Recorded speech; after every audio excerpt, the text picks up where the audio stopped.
Sir, how should we give seminar presentation, sir? How should we give seminar presentations? I mean by writing on the paper. Yes, because you'd have to submit the papers also. Okay, sir. The seminar that you presented, that Yeah. you have to submit that paper. Okay, by seeing the paper, we have to give. You can read it out. Okay. You can read it out.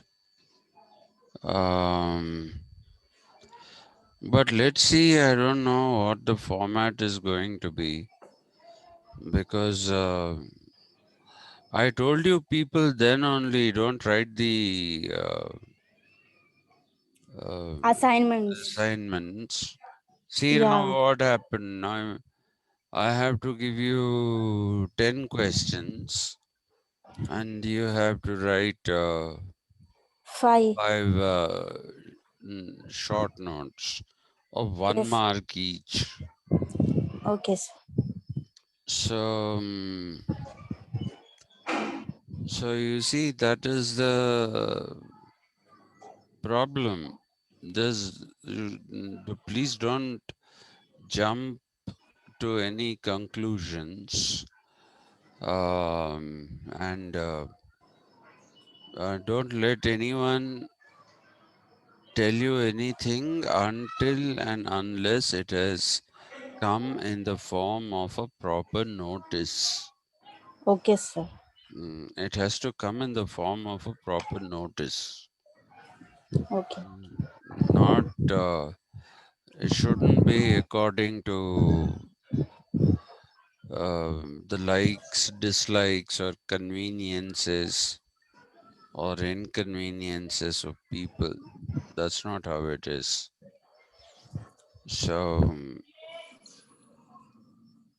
the basic thing therefore is, if you have written that, then it's a waste of time, no? Yes, sir. We already wrote all papers. I That's mean, why before this notice. exactly, that's why I asked you not to write. Yes, sir. I kept saying not to write, and people thought I was a bad fellow because I'm asking you not to write. Okay, people thought everybody is saying one thing, this fellow is saying another thing. So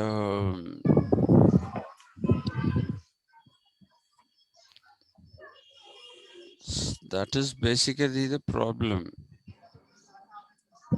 Please wait for a notification, even for the seminars. How is it that they want us to conduct the seminars? So let them send.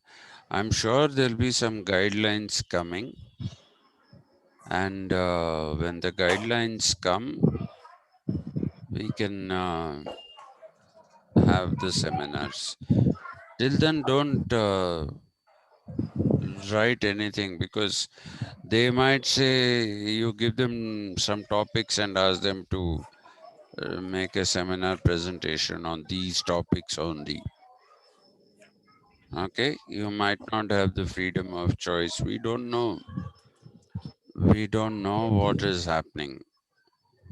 So, but because there's a new vice chancellor, he has very clear ideas about what things should be. Whether you agree with him or not is a different issue. But he has some ideas. So we have to go by the ideas of the vice chancellor, whatever they may be, however each of us may feel about them. All those are immaterial. Those are immaterial. So that's why please don't jump the gun. Please wait for proper notifications. And when they come, then we'll do it. Okay, sir. Yeah, Thank you, sir. right. I think we'll get going because it's getting late. I'm sorry about yesterday. It's just that the pain barrier.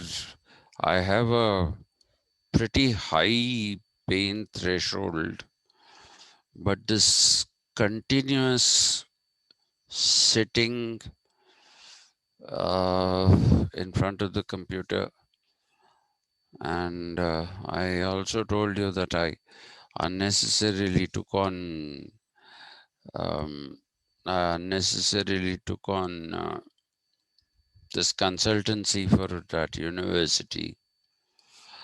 The consultancy has turned out to be that I am doing all the work, and nobody has talked about payment. That's okay. But what is happening is that uh, it's sometimes just fighting the pain and the mental fatigue that is setting in because of working throughout the day. That is killing me. So, for a few days, we won't have evening classes just for a few days. And tomorrow, we'll have a holiday. I need a holiday. Seriously, I need a holiday. And so uh, I apologize about yesterday evening, but I was just not in a shape, simply not in a shape to uh, teach.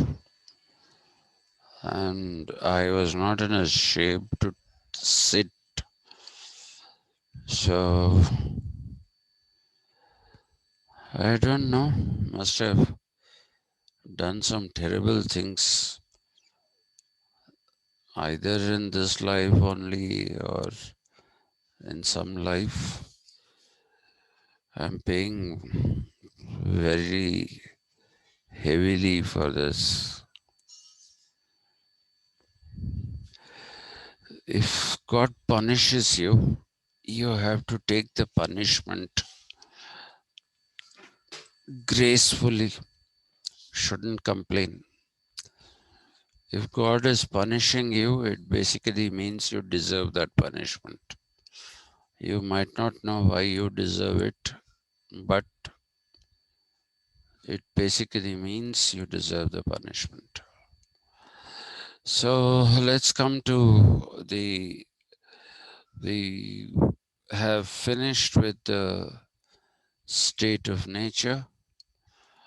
Let us come to the social contract in Hobbes.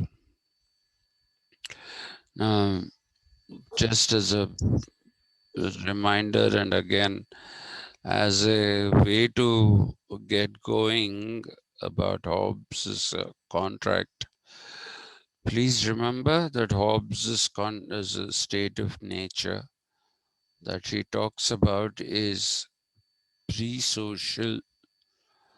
There's no society there, and that's why he says people sprout out like mushrooms from the ground, and he says it's a state of war, of all against all, and he also says that life in the state of nature is solitary, nasty, um, brutish, and short. So this is the key. You have to remember this. If when we talk about the contract, and I told you that there are a number of writings about Hobbes' social contract. But I said I'll take two of the most, um, what should I say, influential interpretation of the Hobbesian social contract.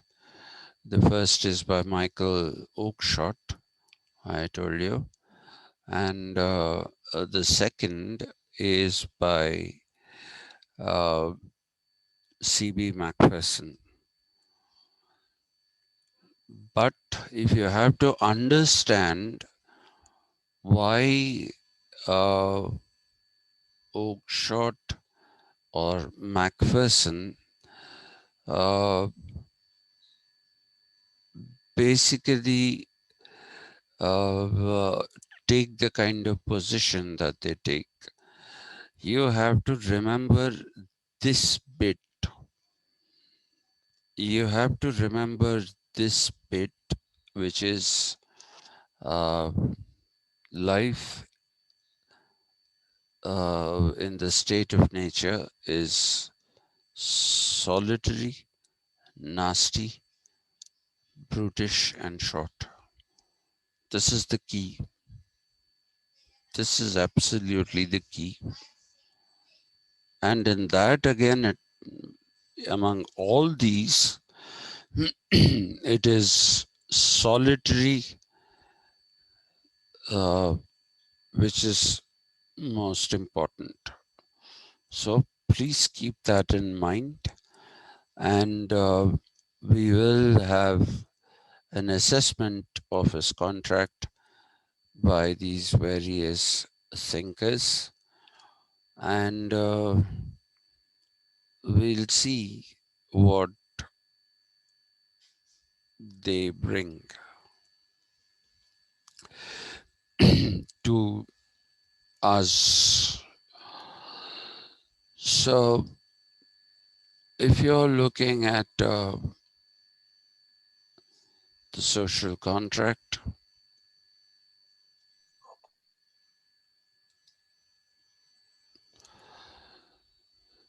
the social contract in Hobbes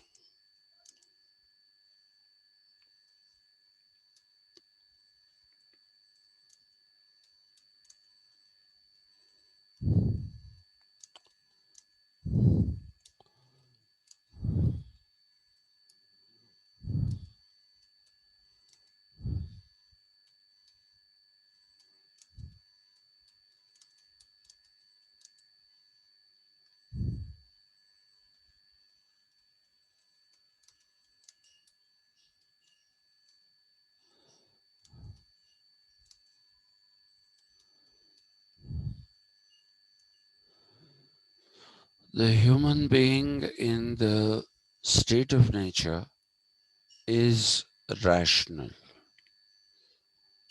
Okay, and like I have told you, that this particular assessment of Hobbes has generated many controversies.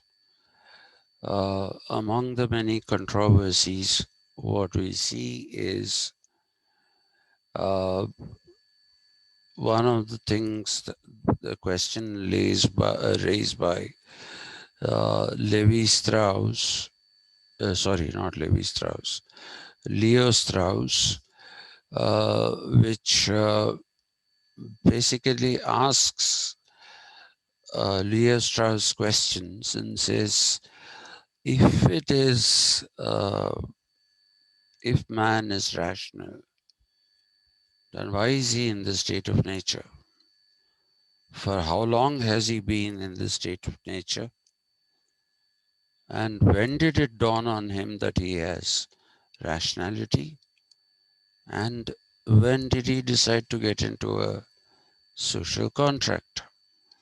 So this is one set of questions raised by Leo Strauss.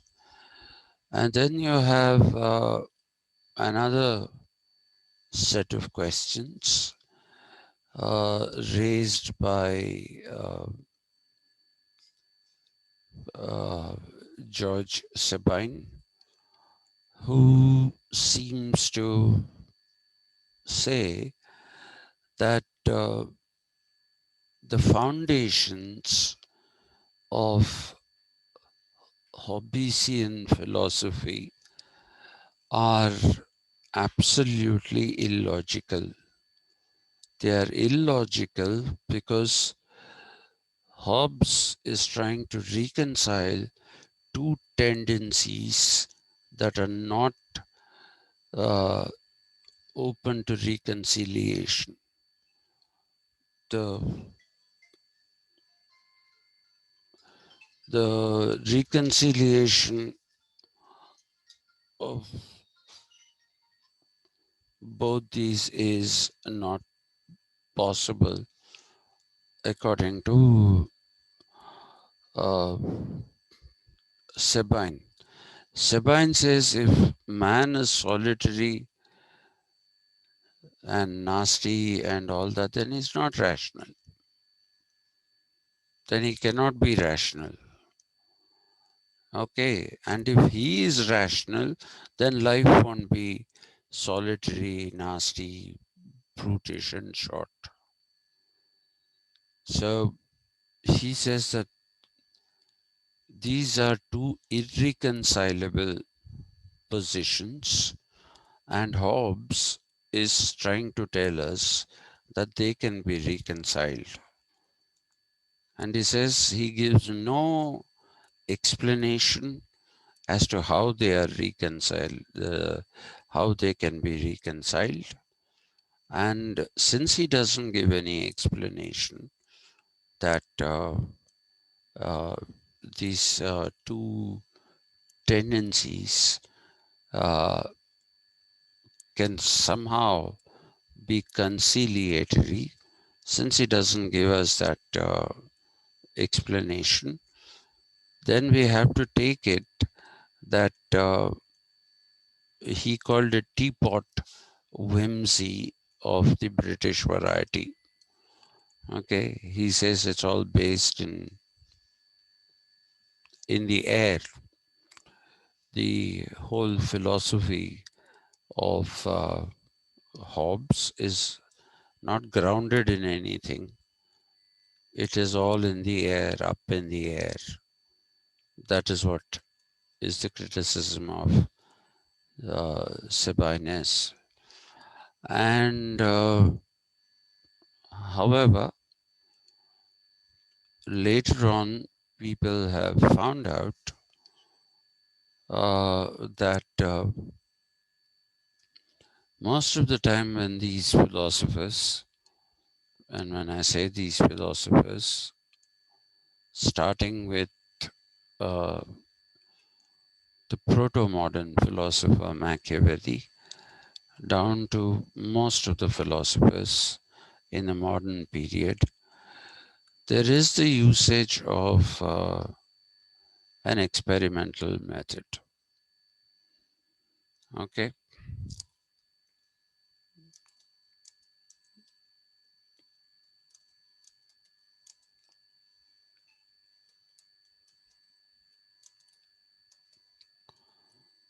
While doing Machiavelli, I told you that this method is called the method of logical abstraction,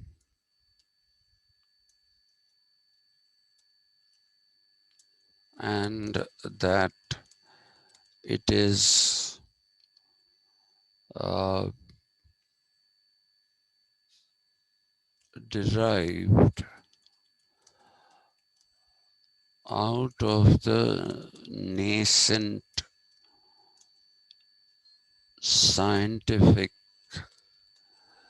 method, which is the resolutive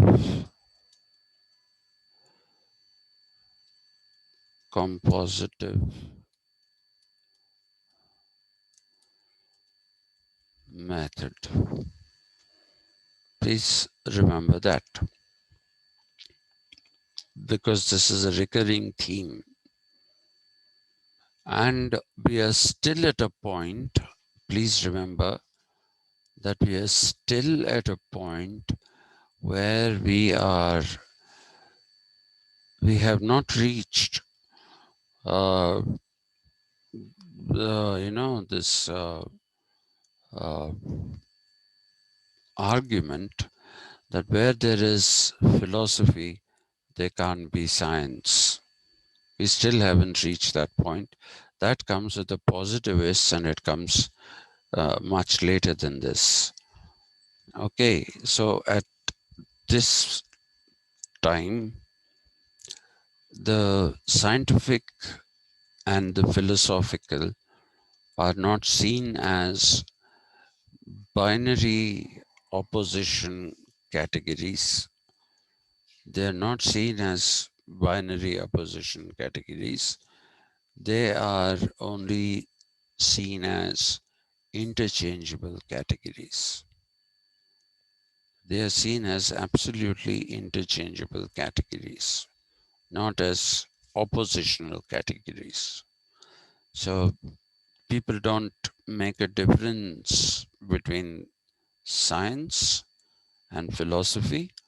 So philosophers felt absolutely comfortable using the scientific method. Okay. Now, when I say the scientific method, it seems as if there is only one scientific method. Right. Early on, very early in the history of modern scientific method, we have mainly the resolutive compositive method. But if we look beyond, okay, if we look beyond uh, this, then you will see that uh, scientific method is a term that is used to describe many different kinds of methodologies used in science. So why the singular? Why scientific method, and why not scientific methods? Well, one way of answering that question is saying that scientific methods is also fine. There's no need for us to say scientific method in singular. But another way of answering the question is that the scientific method is a category that explains how things are done. How things are done, like observation, verification, all those things. So there are certain things which are, you know, uh, there are things which are uh, to be found in anything which is scientific, and it is done methodically. Therefore, it would suffice to say scientific method. And if there is a subtype of a method, like for example, a resolutive compositive method is a subtype of a scientific method. Similarly, the method of logical abstraction is yet another subtype of the scientific method. It is using what the scientific method is supposed to use, right? Though the method of logical abstraction is a derivative of the resolutive compositive method, it is absolutely important for us to understand that the methodological, it is absolutely important for us to understand that these all can be seen as different methods, but they are bound together by the fact that they have a commonality, which in the first place led to the emergence of the modern scientific method. Okay, so having said that, we now will make the claim that Hobbes also uses the method of logical abstraction. He also uses this method. Now, how does he use it? In the case of Machiavelli's purpose was to establish or re-establish, if you like, a political domain, a political realm of human activity which is free of the control of the church. It is something which would be under the control of the imperium.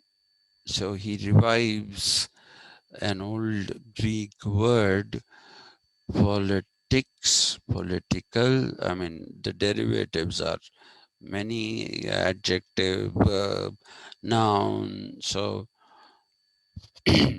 but the word is from polis. So he has taken the word politia and he has brought it back into circulation, but there is no polis here. What you have instead of a polis is a principality. And therefore, his dedication of the book, The Prince First to the Medici and later on to the Sforza family. But what he's trying to do in The Prince is that he has removed society out of the picture because he wants to remove religion from the picture. Okay, he wants to remove religion from the picture, and if you remove religion, then it will be something that people might not like too much. So he takes out the entire sphere in which religion as a category is active, and that sphere is society. So abstract it, take it out. Don't talk about society at all. Only talk about politics, authority, how to maintain control over people, how to unify the different Italian principalities. Just talk about those things. Don't acknowledge society. By not acknowledging society, Machiavelli successfully ignores the existence of religion in the prince. He ignores the existence of religion, and when he ignores religion, he's also ignoring ethics. And because of that, Machiavelli is able to recreate in a different form the realm of politics. So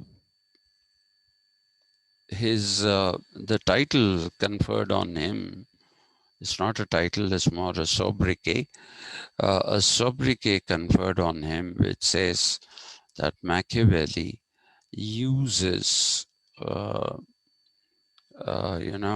this, or rather, Machiavelli is the founder of modern politics. It's a very good sobriquet.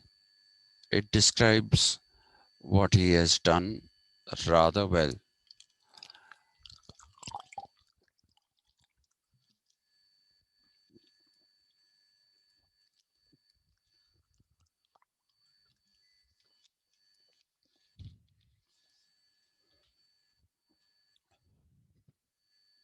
Sorry.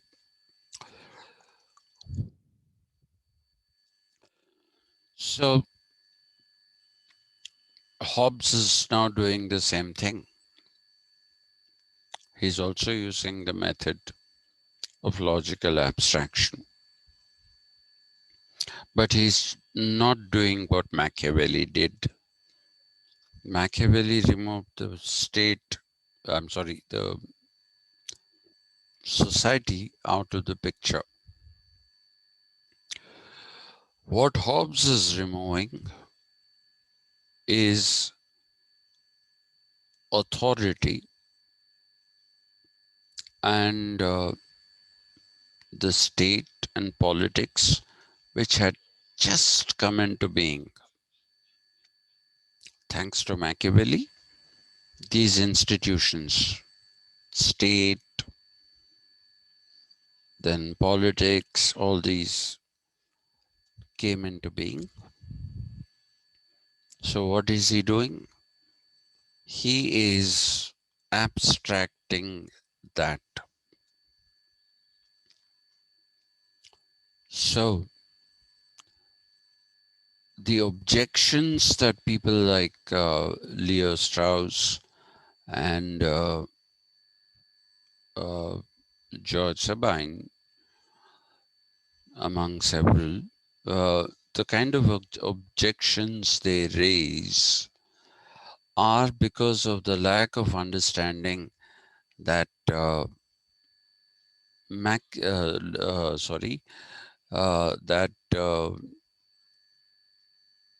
Hobbes is actually using an experimental method.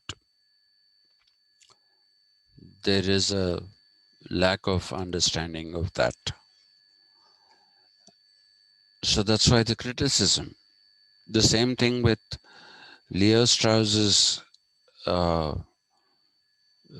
indictment of Machiavelli as a preacher of evil is mainly because of his inability to understand what it is that Machiavelli was actually doing.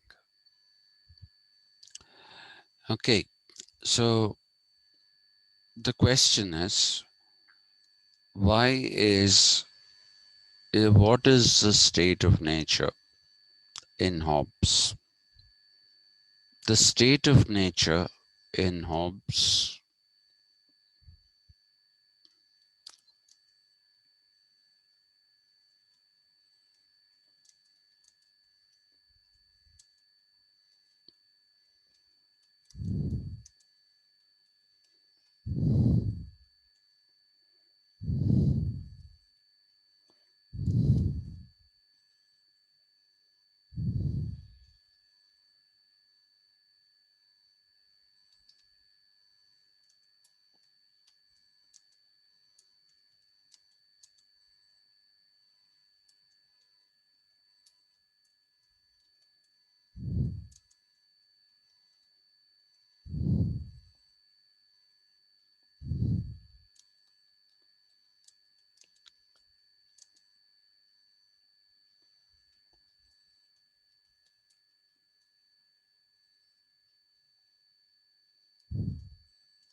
So what does this mean? That it is not a chronological state, but a logical state. Chronological state, I told you, anything that is chronological is that which follows a time principle. Okay, so when you say there is a chronology, please give me a chronology of events that took place on a certain day. Then you'll use the time sequencing and give, at so and so time something happened. If you're, let's say, you're investigating a murder, you say somebody saw the murdered person at 7 p.m. on Sunday. At that time, the person was fine, and the person was coming back apparently from some kind of shopping, and that is what we could make out from the shopping bag that she or he had. And after that, at around 9 o'clock, a neighbor went to ask this person for something, and the person wouldn't answer the doorbell. So, this is actually a crime scene reconstruction, and it is done chronologically in a timed manner. Okay, that's how it is done. So, if you look at a chronological state, if the state of nature is a chronological state, then you'll have to give it a certain time. When did it exist? When did it exist? In which period of human history, or at what time in human history did this state of nature exist?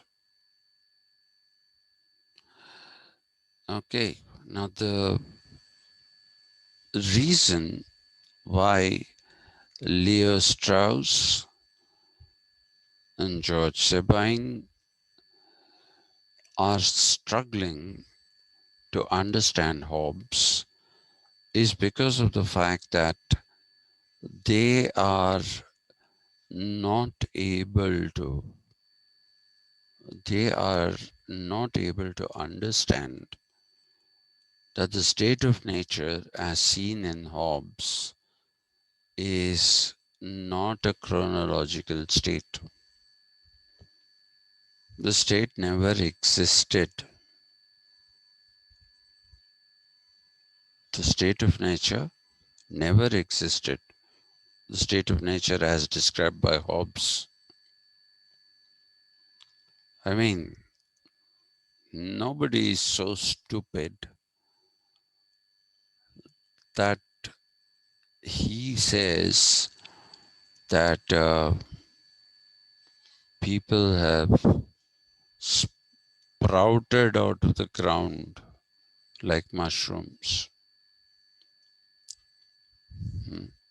By then, the notion of childbirth and all those things had been established, and so, strictly speaking, very strictly speaking, there is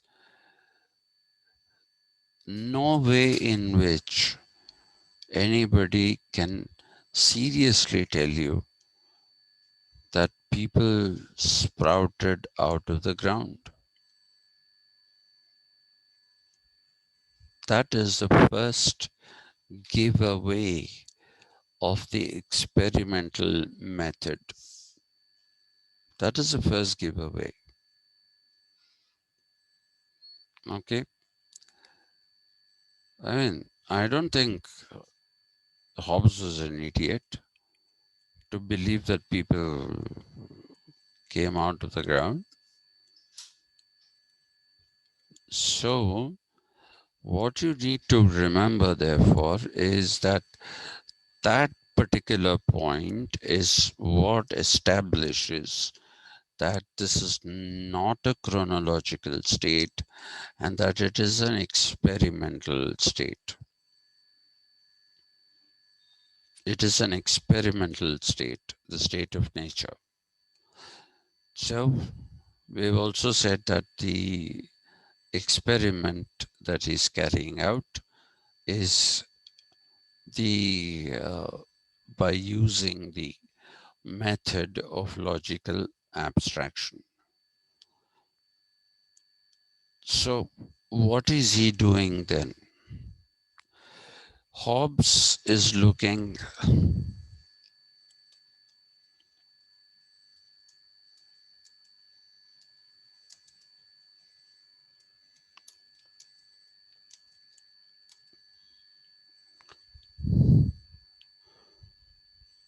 Hobbes is looking at the,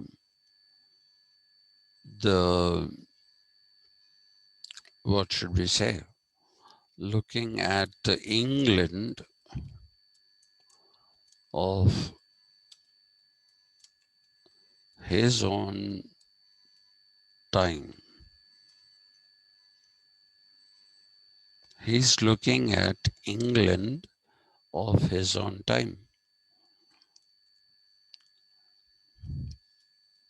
And this England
So we find this.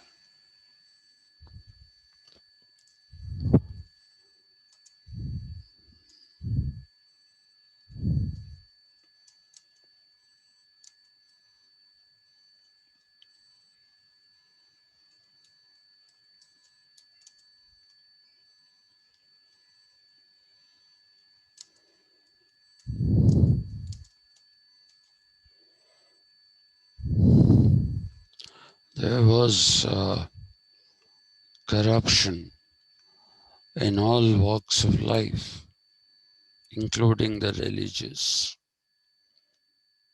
And there was social upheaval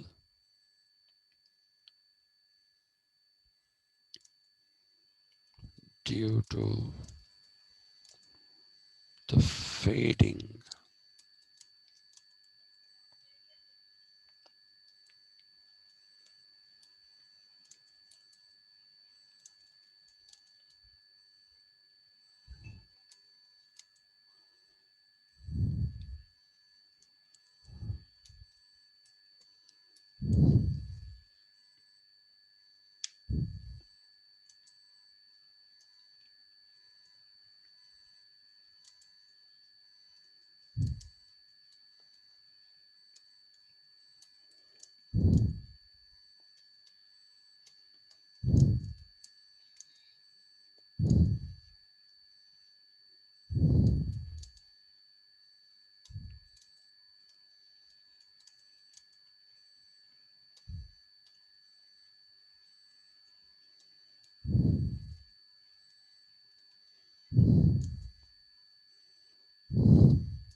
this is basically what Hobbes is saying. Okay.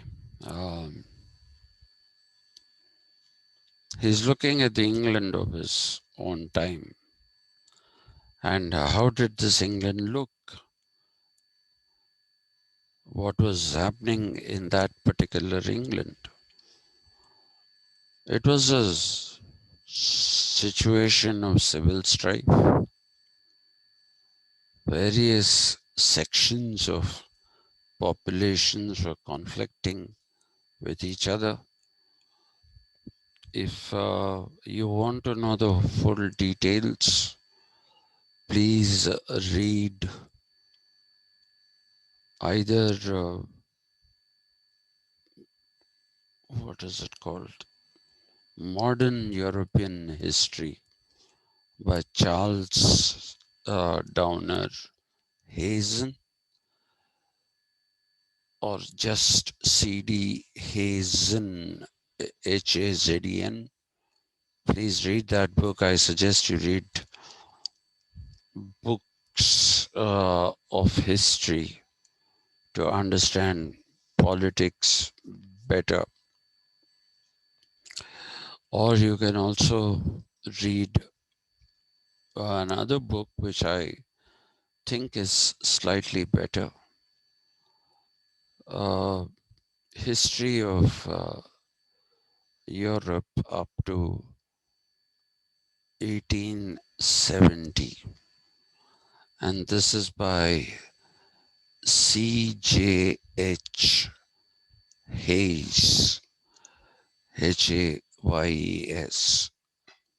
So Hayes's book is it's an excellent book.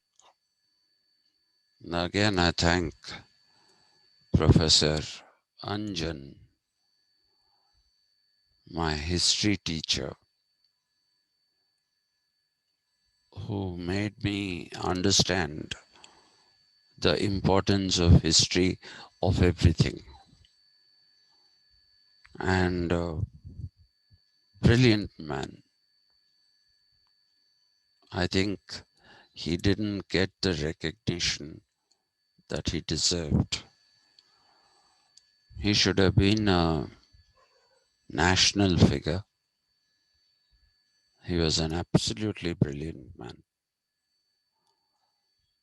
And so Professor Anjan also gave us some amazing books to read. He prescribed these. And these are the books about Europe. He also gave us books about India, though he specialized in European history. Anyway, enough about Professor Anjan. Let me just pay my uh, tribute to him, because the way he sensitized us to the importance of history is what, if I'm able to teach this much, the process began with Professor Anjan. I'm not saying I'm a good teacher, but I could have been much worse than I am. And if I'm not worse than I am, the process began with my being a student of Professor Anjan. So the England of his time was was witnessing uh, civil strife among different groups, Protestants, Catholics, and then you look at different wars, the 100-Year War, the 30-Year War, and the church the new church was trying to establish its authority. So what you see is a society that is at unrest or in a stage of unrest. A society that is in a stage of unrest is what Hobbes was seeing. He was also seeing the upheavals that contributed to this unrest uh, because of feudalism dying out, capitalism coming, any period of transition of society from one form to another is always something that is ridden with problems. So there were those problems as well. So the England of his time was in a state of unstable equilibrium. It wasn't as if the nation was collapsing, but whatever equilibrium was there, if you remember your physics and chemistry both use this stable and unstable equilibrium, right? I hope you remember them. What, Akshay, do you remember? No, sir. I No? don't remember. Seriously? Yes, sir.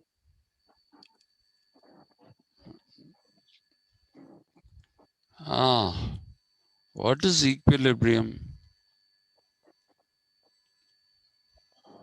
Stability. Equilibrium is stability, all right. But if it is stability, isn't it stupid of us to say unstable stability? Balance. Yeah, balance it is. Usually, stable equilibrium is represented as a triangle. Okay, with the bottom resting on the floor. So that is stable equilibrium. Unstable equilibrium is a tilted triangle where only one corner of the triangle is touching the ground. That is how it is shown in physics. In chemistry also you have substance equilibrium. By substances I don't mean drugs. I don't mean marijuana, ganja, LSD, heroin, cocaine, not those substances. You have a lot of chemical formulations. They have to have equilibrium. If they are unstable, then they are potentially dangerous. So, at a particular moment, it may be showing equilibrium, whatever, if you put two or three different chemicals together, it might show an equilibrium. But if there is a possibility, if there is a possibility of something slightly going wrong, or if there is a possibility that in this state of equilibrium will be held by the meeting of two chemicals. Let me give an example from pharmaceuticals. So if you say tramadol, which is an opioid, uh, is given with tradazone, which is something to kind of it is an SSRI, selective serotonin reuptake inhibitor. So if these two are given, for some time they'll be okay. But if you give another dose of it, then it'll create hallucination in people. People start seeing things. People start talking about things which are not there. So their brain, the chemical, will go into complete imbalance. That's what happens if you mix an SSRI with an opioid.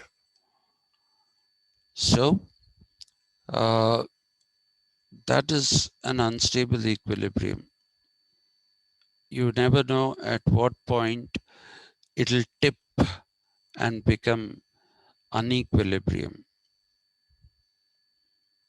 Okay.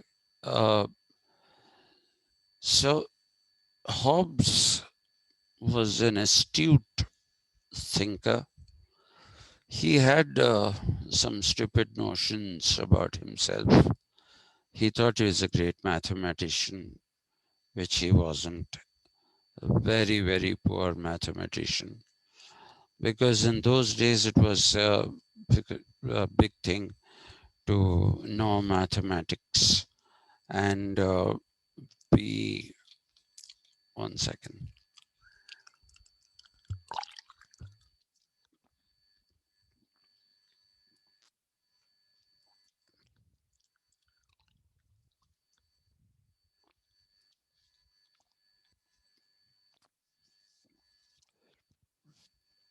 He thought he was a scholar of Latin, not really. So he had all these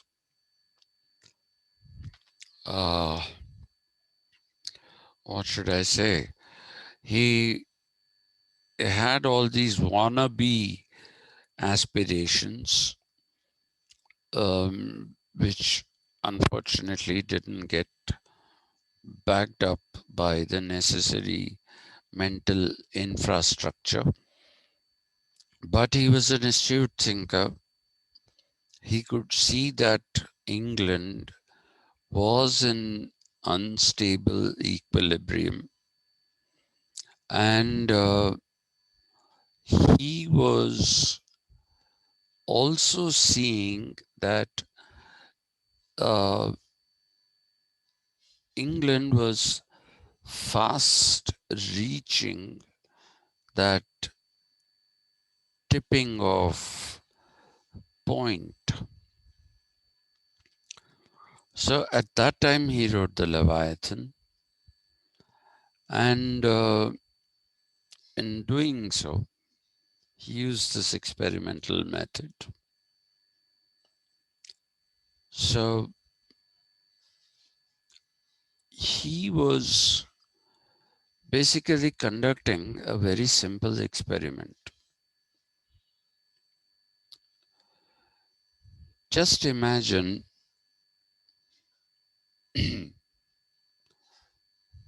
I should not give Usman University as an example.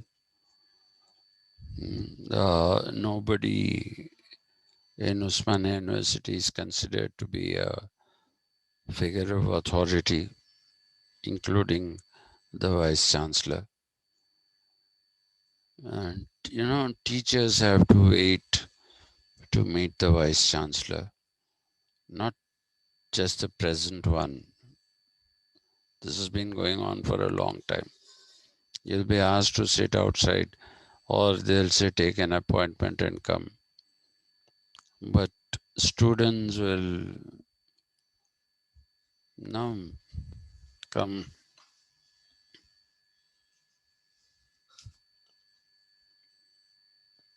ఏం చేస్తున్నాడు?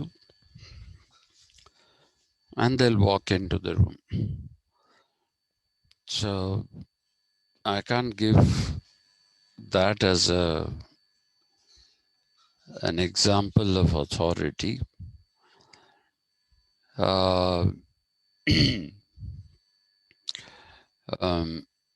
Maybe a school is a good idea of authority.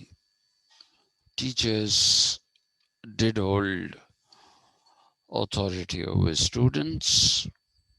The principal certainly did. I remember if people had to be punished in school,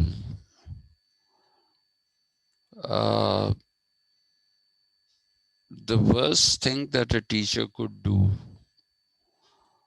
was ask you to go out of class and stand there. That was the worst punishment. Do you know why it was the worst punishment? Did anyone go through that?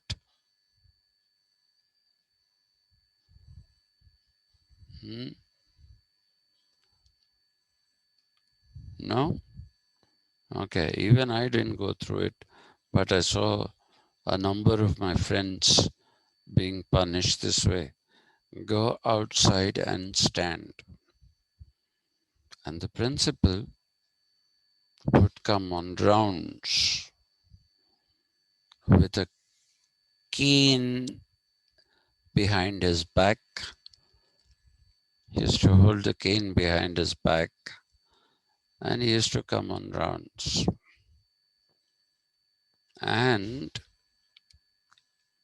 if you were standing outside the class, you were finished. First, he used to ask, why are you here? So you have to say, I've been kicked out of class. Then he'll say, why? And you have to give the reason. Then the principal walks into the class, cross-checks it with the teacher if the student is giving an accurate information or not. And after that, the student would receive a caning, depending upon what kind of, what should I say, depending upon what kind of offense was committed. Sometimes it would be just one mighty shot on the hand with the cane, and this would lead to blisters, bruises, so that then if it was worse than that, then you'd get a proper caning on the body, on the back, on the legs, on the hands. People used to get caned. So you fear authority. That is what authority is supposed to be. Make you fear the consequences of not acting as per the rules. of a school. Now just transpose this to society. A society will be in stable equilibrium when people accept authority, and in accepting authority, they follow rules, regulations, and so there is, what should I say? There is uh,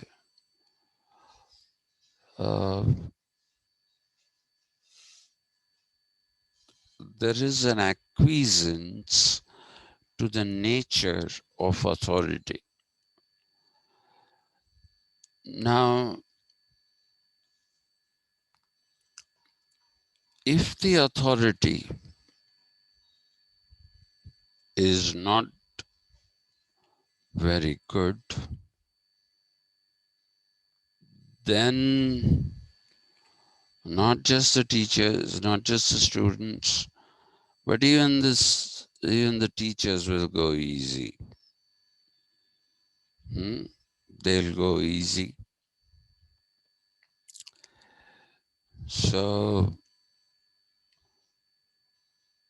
what Hobbes is looking at is a system of authority in England, and he is trying to understand why is authority not successful. Okay, why is authority not successful in England? If it was, then there would be none of these things that we have described. So there is, for him, something wrong with the nature of authority in that particular country. Now just look at it this way.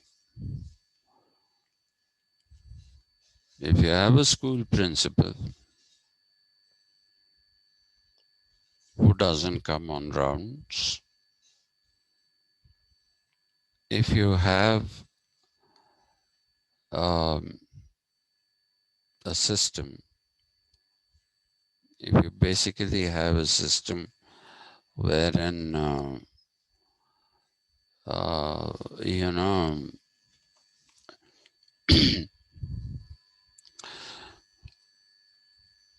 if you basically have a system where you'll have, what should I say, the teachers, because the principal doesn't come, the teacher will just sit and ask you to be quiet and read something. One of my extremely accomplished colleagues used to do this in one of the colleges where I taught. This person used to threaten the students with dire consequences, whatever they were, and ask them to sit quietly, open their books and study,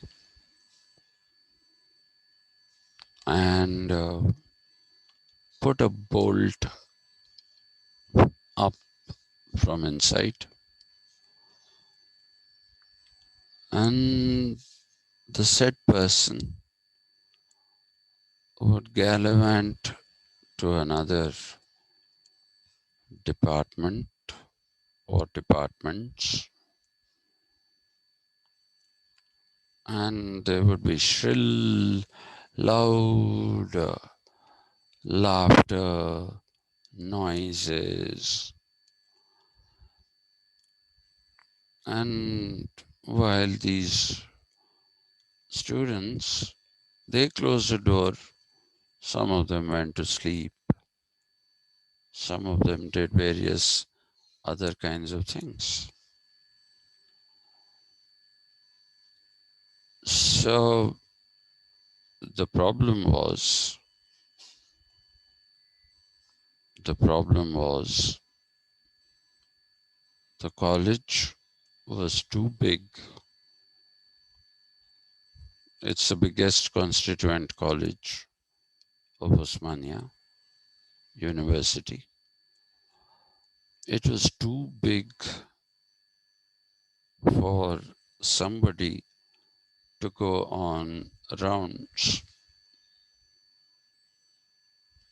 If you went on rounds, then it would take easily anywhere up to 1.5 hours.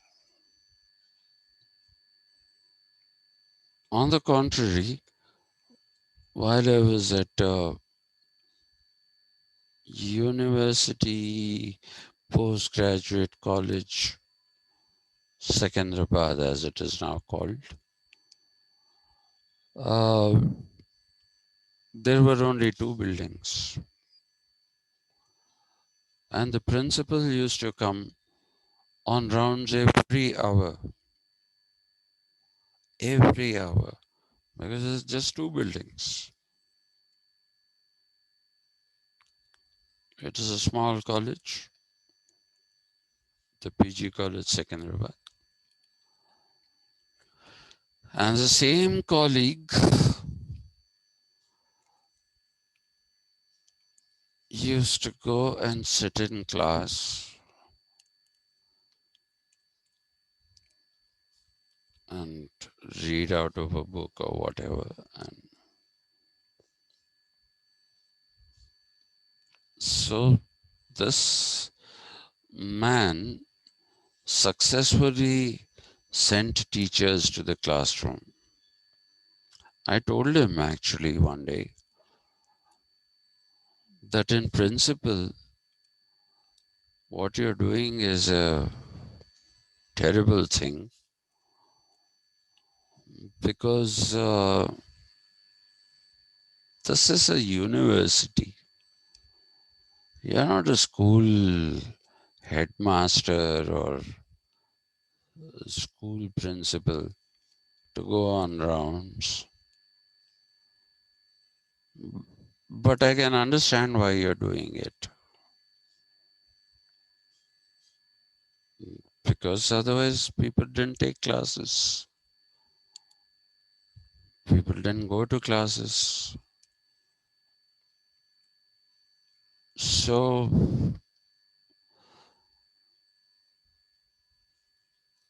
authority is something that is a necessary part of human life, is what Hobbes felt. And not just any authority, but an authority that works. An authority that works is what matters. So, what does he do? He abstracts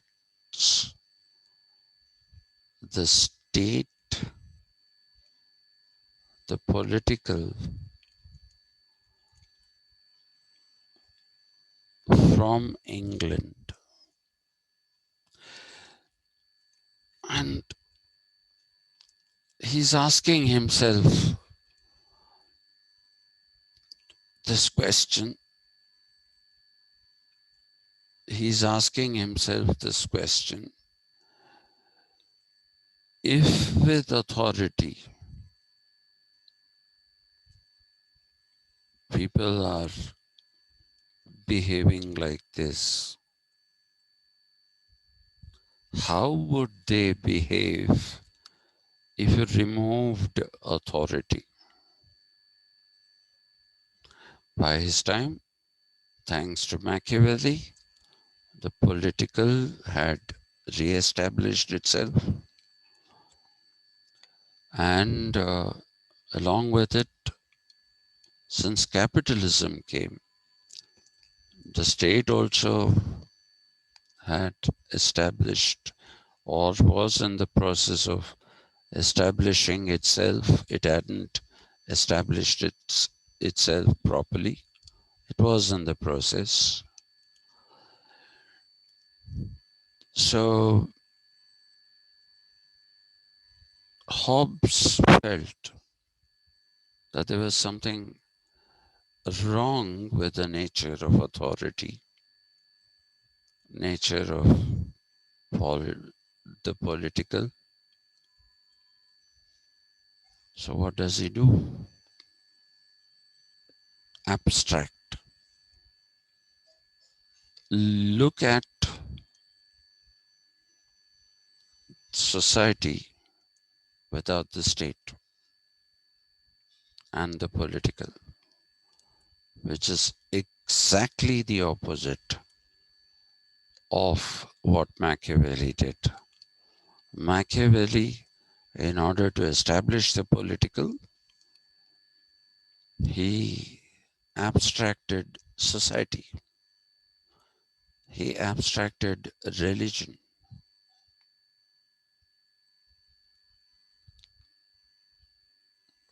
Now, Hobbes is doing the opposite. He's abstracting the state, the political, even religion, okay? And he is trying to understand how people would behave in the absence of authority. Why is he doing it? He's doing this because he's seeing an England where there are different forms of authority. There isn't one single authority. There are different authorities. The feudal lords represented one kind of authority. Then you had the king uh, representing another kind of authority. The church also trying. So everybody is looking at establishing themselves as authorities. There were too many sources of authority, and all these authorities were coming into conflict with each other. That is why the wars. That is why the wars.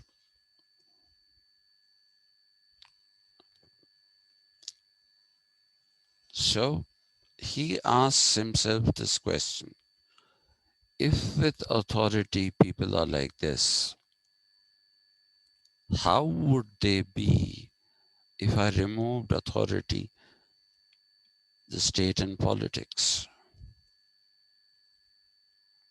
That is the state of nature. It's a logical state, an experimental state. State here not as an institution, but state of nature as something which is, a state of existence, not institution state, not like the Indian state.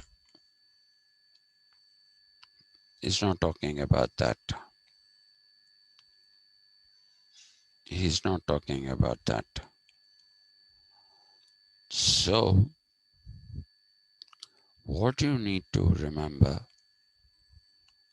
is that his state of nature is to understand the behavior of people. How sociable are they? Can they run a society without authority?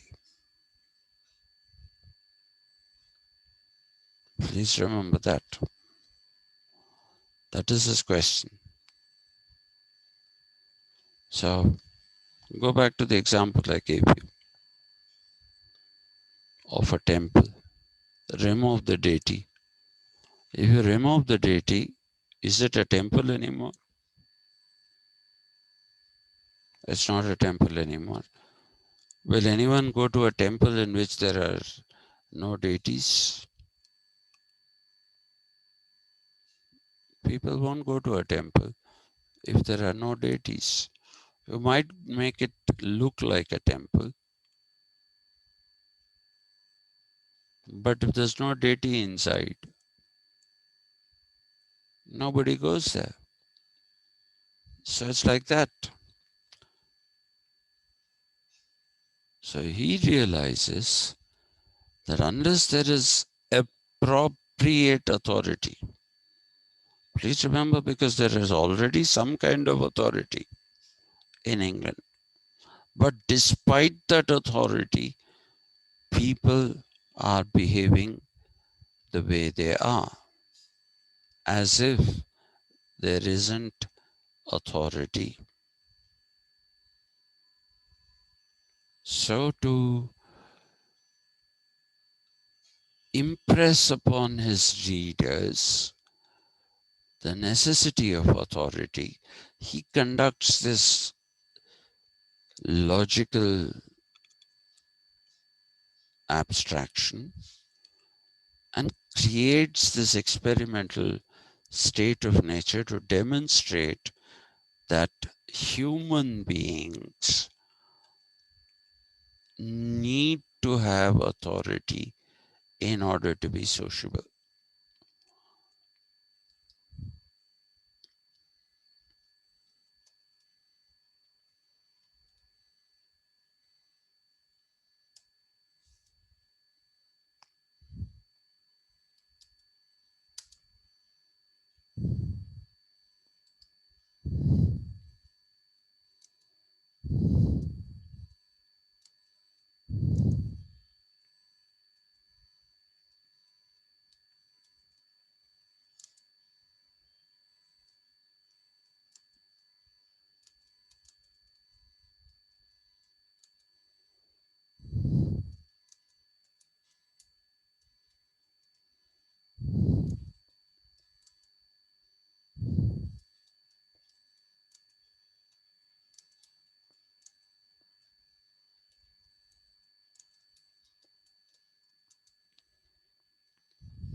Okay?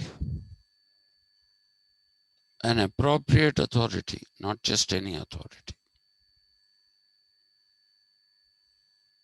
So that is the reason why he does this experiment.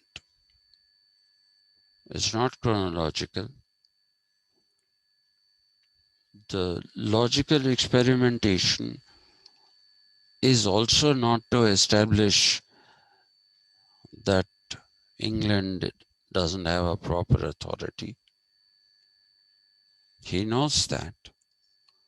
The experiment is to demonstrate that you need an appropriate authority in order to have a society.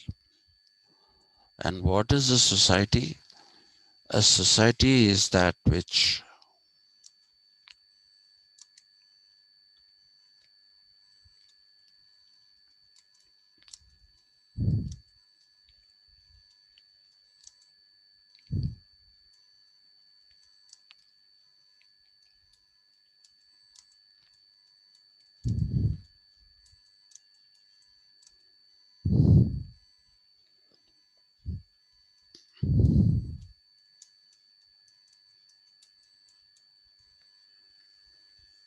That is society. That is why his state of authority, his state of nature is pre-social. He was trying to demonstrate how people would be without society. And he was also trying to demonstrate that for society, a proper society which has harmony and commodious living among the people, for that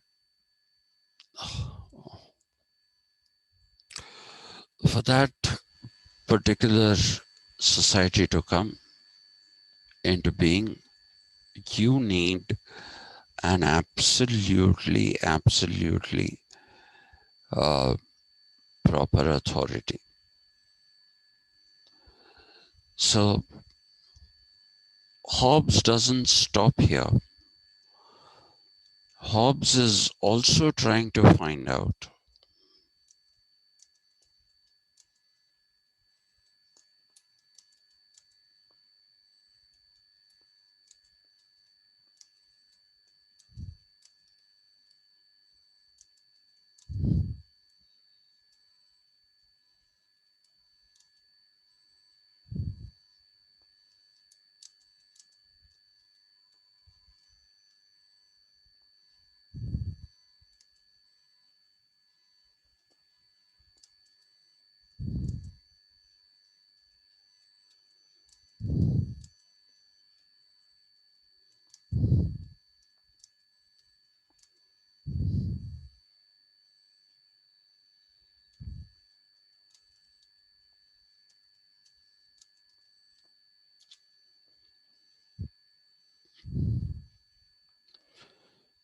he's trying to understand why is it that the authority that existed then was not serving the purpose that it was supposed to, which is to maintain social harmony and to maintain what should I say? Uh, to maintain commodious living. Why was it not able to do? He needed to find that out. And upon experimentation, state of nature, he came to the conclusion. So it's not just an experiment to convince people, it is also an experiment for him to understand what was impeding good authority, the appropriate authority. And he found out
he saw people were having rights, and because they had rights and they were exercising those rights, they were coming into conflict. Okay.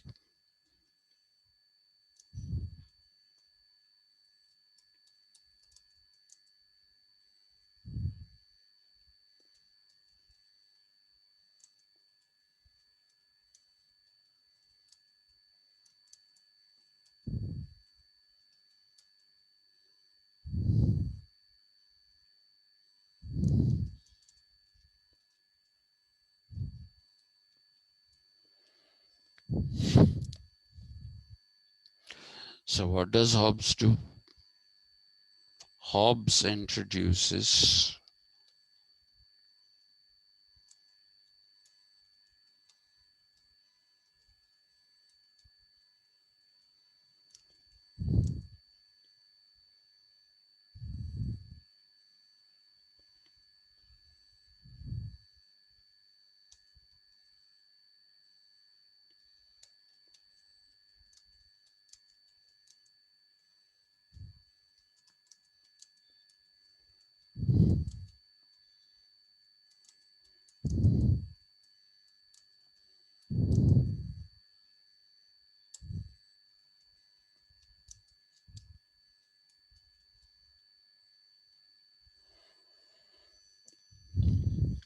he has to establish that rights are the problem. And in order to establish that, he introduces rights in the state of nature itself. And because these rights have been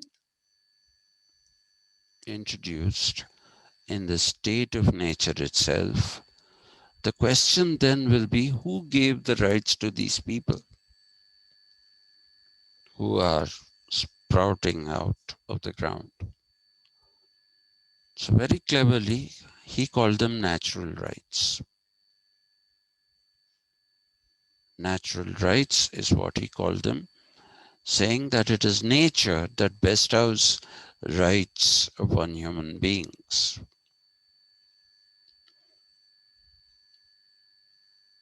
So he might have been a failed mathematician, not a very successful Latin writer, but he was an astute thinker who could understand the problems and also articulate solutions.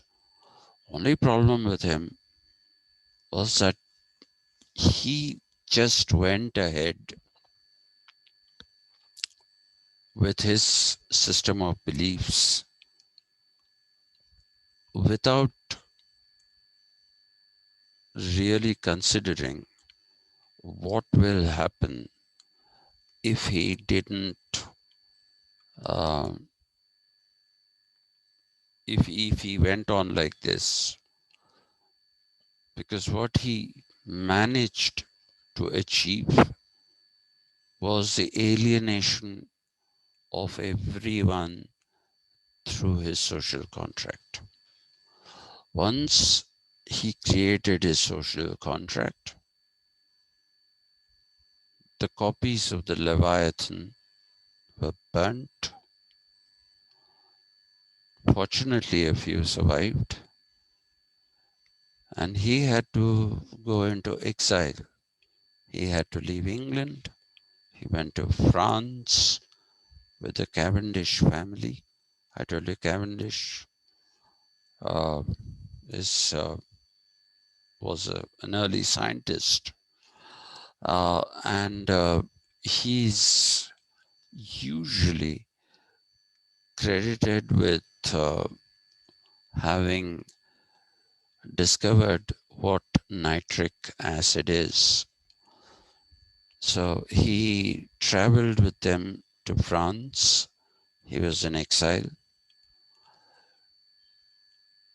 For all his astuteness otherwise, he didn't really understand how to make this particular thing presentable to people. So I thought I'll finish today. I'm not going to, but we'll definitely finish day after tomorrow. Like I told you, I am in pain. I'm doing too much work. That's the reason why I bunked yesterday's class. Just couldn't sit. So there will be no evening class today also. Please give me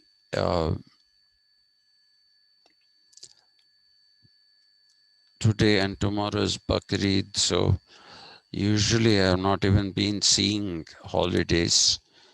I've been just going ahead and teaching, but I think I need a break. So with your permission, I will see you day after tomorrow. Do I have your permission? Yes, sir. Okay.